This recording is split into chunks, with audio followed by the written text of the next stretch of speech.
Здравейте, приятели на преданието Консулт.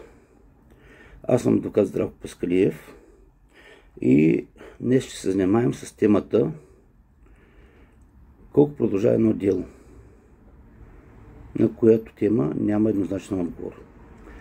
Преди да започна, ви моля, след като изгледате клипа, да се присъедините към абонатите на YouTube канала ми.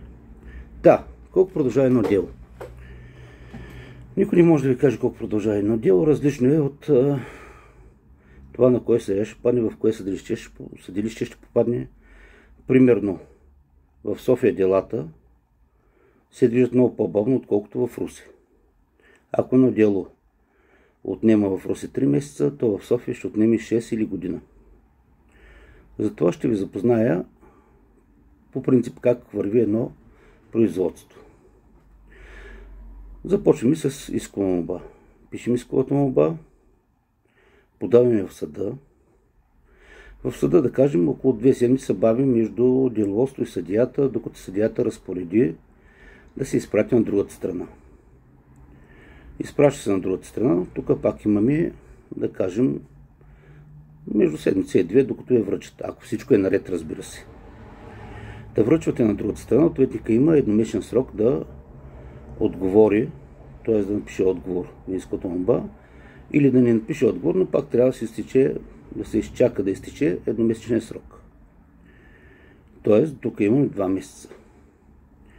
След като се върне отговора или изтече едномесечен срок по член 131 от Гражданско-процесуалния кодекс, тогава съдията насрочва дело според това какви са неговите ангажименти, кога има свободен час. Да кажем, тук слагаме още поне половин месец, до тук станаха 2 месеца и половина. На съдебното заседание, на датата, на която е насрочил съда, се чете доклада на съдията, приемат се писмените доказателства и ако имате късмет, се разпитват свидетелите.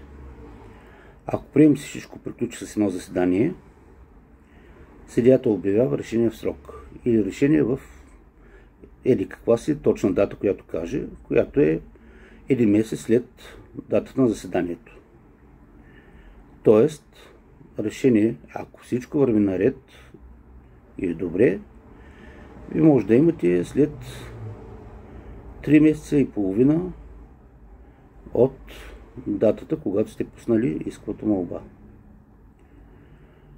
Като получите решението, пак има един 14-дневен срок, в който може да се обжалва.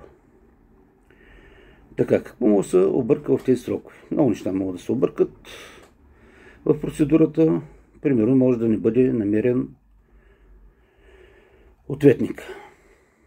Тогава започваме да го търсим. Тоест, съдията не почва да го търсим и ви дава указание вие да представите къде е постоянния му и настоящ адрес и месторабота, където да бъде призован. Естествено, вие нямате достъп до тези данни, затова се иска от съда удостоверения, които да послужат пред общината, която ще ви даде пък друго удостоверение, където да бъде записано къде е настоящия постоянния адрес. Също така може да поискате едно удостоверение, което да послужи пред НАП или пред НОИ, откъдето пък ще получите информация работи ли човека и коя е местоработата. Вече примерно може в първото заседание да не се разпитат всички свидетели, да не се водят. Тогава се отлага делото. Може да е поискана експертиза, която също не се подготвя преди първото съдебно заседание.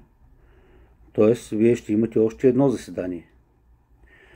Да кажем, че го насрочи съдията след около месец и при второто заседание вече тогава почва да постановява своето решение. Т.е. вие имате 5 месеца, за да се произнесе съдията с решение и да приключи делото, при положение, че не се обжалва. Така че при най-добрия случай и то пред съдилища, които не са много натоварени, като София, Пловдив, Бургас, Варна, така големите градове, вие имате между 3 и 5 месеца, за да приключи едно дело.